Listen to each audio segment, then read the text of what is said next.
I started my RJI Fellowship in 2009, and at the time, a lot of the discussion around journalism and the news industry was about what was being lost, because after the recession, it became clear that the problems the newspapers particularly were having with revenue wasn't just caused by the recession, that it was clear that consumer news consumption habits were shifting and advertising was diminishing, and so it became clear that newspapers were in trouble for the long term. My fellowship was to look at whether anything new was emerging.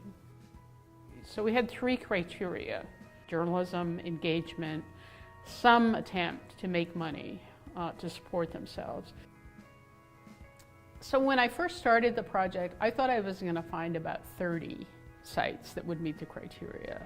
And then after I had 100, and I'd had this convening in 2010 with the publishers, I thought it would be really valuable to have a way for the publishers to find each other and to identify news organizations, startups that were like them, were trying to do similar things.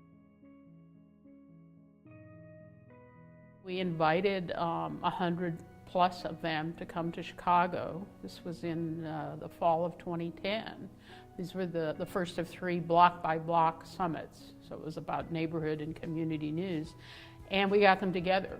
And it was the first one was just astonishing, because these people had been working really hard to provide journalism, mostly in isolation from other journalists in their communities. So it was almost magical to get them together, and they just had so much to talk about, so many common challenges to talk about. So that was my favorite part. Now they have an association, it's called Lion Publishers, Local Independent Online News Publishers. And I think they have, I don't know, 200 plus members now at least. They're planning they have an annual convention. I think they have 300 coming this fall. So they were able to, create their own, basically, support group that, helps them, advises them, provides training, not just for the existing publishers, but really importantly for the new publishers. I think it helped change the narrative about news. I don't think it maybe had all the impact on that. I think there were a lot of different discussions and things going on around 2009, 2010. But I think it helped people see that, you could do credible, community-oriented journalism, even if you weren't a newspaper, and even if you didn't look anything like a newspaper.